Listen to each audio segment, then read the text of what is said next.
There is one decision that more retirees regret than almost any other. Not the fund they chose, not the year they retired, not even whether they downsized the house or held on to it. It is the day they filed for Social Security. And here is the data I want you to sit with for just a moment. In a survey of current retirees conducted by Nationwide, 67% said they wish they had waited longer to claim their Social Security benefits. 67%. That is not noise. That is not a small sample size anomaly. That is 2 out of every 3 retirees, looking back at one of the most financially consequential decisions they ever made, and quietly arriving at the same conclusion. I think I got that wrong. And what makes this finding particularly striking is the timing. Most of those retirees did not take 15 years to arrive at that regret. Many of them felt it within the first 3 years of retirement, which means the consequences are not something that shows up abstractly, far down the road. They show up early, in monthly cash flow, in portfolio pressure, in a quiet, persistent awareness that the numbers do not feel the way they expected them to feel. Now, here's what I want you to hear before we go any further. This video is not a blanket argument for waiting until 70. Anyone who hands you that kind of one-size-fits-all conclusion is not thinking hard enough about your actual situation. The optimal claiming age is genuinely different for different people. And by the end of this video, you are going to understand exactly why. What this video is about is the decision-making framework. Because what the research consistently shows is that most people who claim early are not doing it based on careful, integrated analysis. They are doing it based on assumptions about break-even points, about how long they will live, about what their portfolio can realistically handle, and about something deeply human, the psychological pull of money available right now versus the possibility of more money later. And those assumptions, for most people in most situations, are costing them more than they realize. Let us start where the decision actually starts, because if we are going to understand the regret, we have to first understand the reasoning that drives it, not to dismiss it, but to see clearly where it stops being as sound as it feels. The early claiming argument does not feel like a mistake in the moment. It is built on a question that sounds completely rational.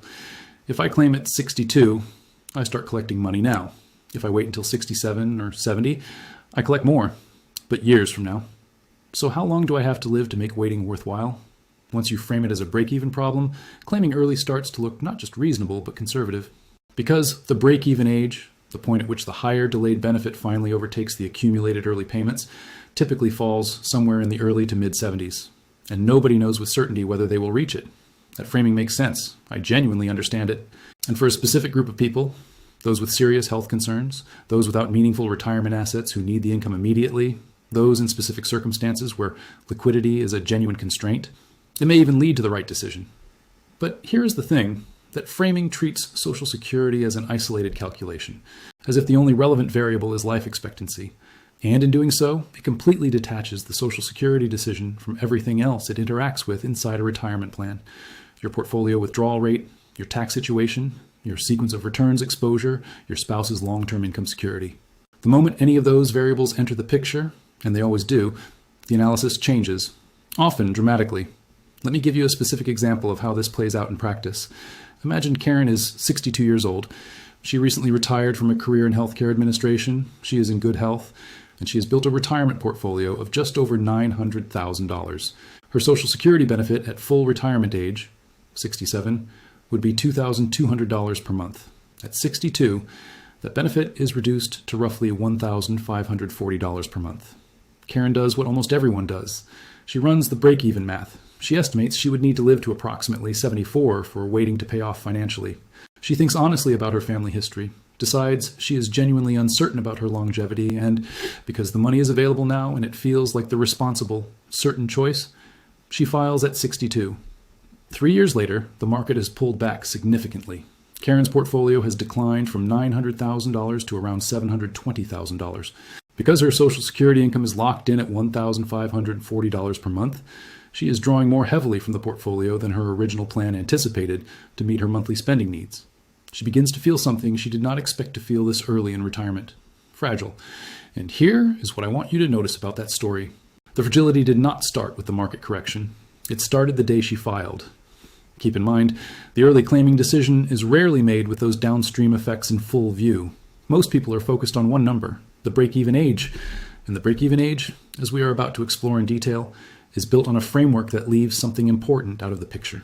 Let us go through the numbers carefully, not to overwhelm you, but because I want you to see what we are actually comparing, and why the full picture looks so different from the version most people do on a napkin. Start with the reduction itself. If your full retirement age benefit, the amount you would receive at 67, is $2,500 per month, and you claim at 62 that benefit is permanently reduced by approximately 30%. You receive around $1,750 per month instead. That $750 per month difference is not a temporary discount. It is a permanent reduction that applies for the rest of your life, every month, every year. And critically, it compounds differently because your cost of living adjustments build on a smaller base than they would have if you had waited. Now, the argument for claiming early is correct that between ages 62 and 67, you collect income you would not have received by waiting. At $1,750 per month over 5 years, that totals $105,000. That is real money, and it is a legitimate part of the full analysis. But then you turn 67, and from that point forward, you receive $750 less per month than you would have if you had waited. That is $9,000 per year, every single year for the rest of your life, at current life expectancy for a 67-year-old in good health today. And remember, we are talking about someone who just cleared the claiming window in reasonably good shape. You are looking at a likely lifespan into the mid to upper 80s. Using a conservative estimate of 85, that gives you 18 years from 67 to 85, where you're receiving $9,000 less annually. Over that window alone, the cumulative gap approaches $162,000. And that is before accounting for the fact that cost of living adjustments applied to the higher base benefit would have widened that gap further with every passing year of inflation. And here is the key. That calculation assumes your portfolio performs exactly as planned throughout. No bad market sequences. No early healthcare costs that arrive before you expected them.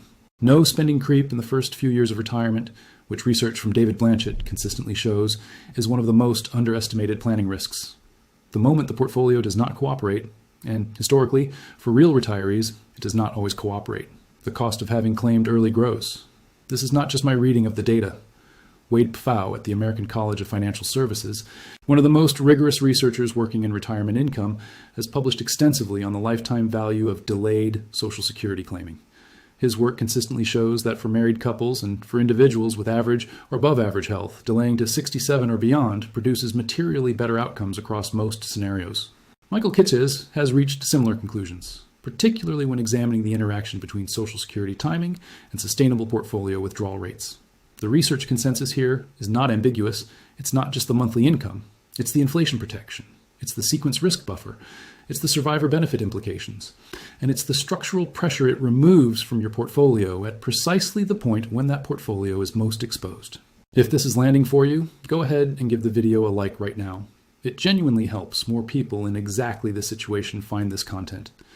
And we are about to get into something I think most people have never properly examined. Why the break-even calculation that almost everyone relies on is built on a flawed foundation, and what the more complete framework actually looks like. Let us talk directly about the break-even calculation, because this is the analysis almost everyone does, and it contains an assumption that quietly changes the conclusion. The standard break-even works like this. You calculate total cumulative income from claiming at 62. You calculate total cumulative income from claiming at 67. You find the crossover age, the point at which the delayed benefit has recovered the foregone early income. That crossover is your break-even. It is clean, intuitive, and widely used. And it treats every dollar identically. But here's the thing. Every dollar is not identical. A dollar of guaranteed, inflation-adjusted Social Security income is a fundamentally different financial instrument from a dollar of portfolio withdrawal. Social Security income does not fluctuate with markets. It does not create sequence of returns exposure. It does not run out. It carries what researchers call mortality pooling, meaning the longer you live, the more it pays, relative to almost anything else in a retirement portfolio. Portfolio withdrawals, by contrast, are dependent on your account balance, market conditions, your withdrawal timing, and the rate you need to sustain over time. When you claim Social Security early and draw from your portfolio to make up the income gap instead, you are substituting guaranteed income for variable income. And that substitution carries a real cost, a cost that never shows up in the break-even spreadsheet. David Blanchett, whose applied research on retirement income is as practically useful as any in the field, has framed the delay decision as a transaction. You are spending down your portfolio for several years in exchange for a higher guaranteed income stream for the rest of your life. When you price that transaction honestly, the value looks very different than a simple break-even analysis suggests. You are effectively purchasing inflation-adjusted, longevity-protected income. If you attempted to replicate that income guarantee in the private annuity market, the cost would be significantly higher than most people realize.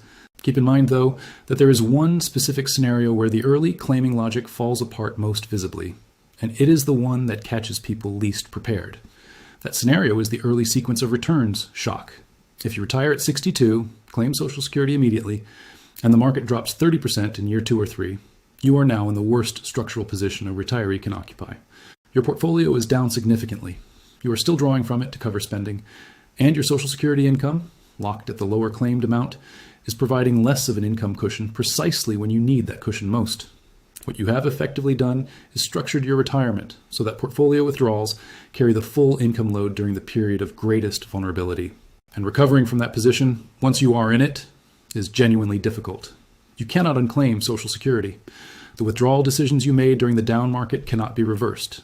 The compounding that your portfolio would have done on a higher balance does not happen. This is why the regret shows up within the first 3 years. Not because the long-run math has fully played out by then, but because the first 3 years are when the variables that felt abstract during the planning phase, market behavior, spending realities, portfolio durability, become concrete and consequential. And in those moments, the structure of the income plan either holds or it does not. Now let us go one level deeper, because there is a dimension of this decision that rarely gets discussed in mainstream retirement content, and I think it is the one that makes the biggest practical difference. The Social Security claiming decision does not just affect your Social Security income. It reshapes the structural risk profile of your entire portfolio. Here's what I mean. Every retirement income plan has to solve for a specific monthly spending number. Let us call it $7,000 per month. A reasonable figure for a comfortable but not extravagant retirement in a mid to higher cost area. That $7,000 has to come from somewhere. Social Security, a pension if you have one, portfolio withdrawals, part-time income. Whatever the source is, the total has to meet the number. If your Social Security benefit at 67 is $2,500 per month, your portfolio needs to generate $4,500 per month. If you claimed at 62 and are receiving $1,750 instead, your portfolio has to produce $5,250 per month. That is a $750 monthly difference in required portfolio withdrawals, $9,000 annually, every year for the rest of your retirement. Now translate that into withdrawal rates. If you have a $1.2 million retirement portfolio and need to pull $4,500 per month from it, your annual withdrawal rate sits at 4.5%. That is at the edge of what most research would consider sustainable over a long retirement, but many planners work within that range. If your Social Security is only $1,750 per month because you claimed early and your portfolio needs to produce $5,250, your withdrawal rate climbs to 5.25%. That sounds like a small difference. It is not a small difference. Research on portfolio durability consistently shows a meaningful decline in long-run success rates between 4.5 and 5.25% withdrawal levels, particularly when you layer in the sequence of returns risk that early retirement years carry. And here's what makes this so consequential. A higher withdrawal rate means your portfolio depletes faster in the early years, which means less capital to recover from any market downturn, which means greater sequence risk, which means greater fragility, at precisely the stage of retirement where the plan is most exposed. It's not just math, it's the structure of the whole plan. This is why I find it frustrating when the Social Security timing question gets treated as if it stands alone. It never stands alone. It is always a lever inside a larger system. And when you see it as a system, when you recognize that a higher guaranteed income floor enables a lower portfolio withdrawal rate, which supports better portfolio durability, which creates more spending flexibility across a 30-year retirement horizon, the case for waiting, for most people with a meaningful asset base and a reasonable health outlook, becomes substantially more compelling than the break-even number ever captures. Wade Bafau describes Social Security as a longevity insurance anchor in a retirement income structure. That framing is exactly right. The higher your guaranteed income floor, the more resilient the overall plan becomes, not because Social Security is a superior investment in some narrow sense, but because it fundamentally changes the fragility profile of everything else that depends on the portfolio. And this is truly why I think this decision deserves more careful analysis than most people give it. It is almost never just about Social Security. It is about the architecture of the whole plan. So let us turn this into something you can actually apply. Because everything we have covered so far explains why this decision matters. But you need a way to think through it for your situation specifically. And I want to give you a practical framework for doing exactly that. Step number 1, run the break-even analysis, and then ask the better question. Yes, calculate the break-even age, know what the number is, but do not stop there. The follow-up question is the one that actually matters. What is my realistic probability of living past that age, given my health, my family history, and my lifestyle? The Social Security Administration publishes actuarial life tables, and they are worth sitting with honestly. For a 62-year-old woman in good health today, the likelihood of living into her 80s is well over 50%. For a married couple, the probability that at least one spouse reaches 85 is higher still. The break-even is not just a threshold. It is a probability you're betting against. And for healthy retirees, the bet does not generally favor claiming early. Step number 2, calculate the portfolio withdrawal rate impact before you decide anything. Take your expected monthly spending and subtract the Social Security benefit for each possible claiming scenario. 62, 65, 67, 70. For each scenario, calculate what your portfolio withdrawal rate would need to be to cover the remaining gap. Then compare those rates against research benchmarks for long-run portfolio durability. If claiming at 62 requires a withdrawal rate above 5%, and claiming at 67 keeps you closer to 4 or 4.5, that is not a cosmetic difference. That is a structural difference in how your plan holds up under real-world conditions. This calculation alone, in my experience, changes how most people feel about the decision. Step number 3, think seriously about your spouse. If you are married, the Social Security timing decision carries implications that extend well beyond your own benefit. When one spouse passes, the surviving spouse receives the higher of the two benefits and loses the lower one. Which means, if you are the higher earning spouse and you claim early, you may be permanently reducing the income available to your spouse for potentially 10, 15, or even 20 years after you are gone. For married households with a meaningful income gap between spouses, the survivor benefit dimension often outweighs everything else in this analysis. It is one of the strongest and most consistently underweighted arguments for the higher earner to delay as long as the financial plan will allow. Step number 4, do not make this decision in isolation. The Social Security claiming age interacts with your federal tax brackets during the gap years, your Roth conversion opportunities before Medicare begins, your Medicare premium brackets themselves, and your overall portfolio withdrawal sequencing strategy. Every one of those interactions has a quantifiable financial value, and most of them remain invisible if you are making the Social Security decision without a full income plan in view. This is not a decision that deserves a quick calculation. It deserves the same level of careful analysis you would apply to any other irreversible high-stakes financial choice in retirement. Here's the bottom line. The 67% regret figure is not a statistical accident. It reflects what happens when a consequential, permanent decision gets made on a simplified framework that leaves too many interacting variables out of the picture. The people in that survey are not financially careless. They made a reasonable decision based on incomplete analysis, and retirement gave them the time and the experience to see what they had missed. The goal is not to scare you into waiting. The goal is to make sure that whenever you file, whether that is at 62, 65, 67, or 70, you are doing it because the full integrated analysis supports it, not because certainty in the moment felt like the safer choice. That is what intentional retirement planning actually looks like. And this close to retirement, intentional is exactly what you need to be. I post new videos every single day. If you got anything at all out of this one, please give it a like. If you are new here, please consider subscribing.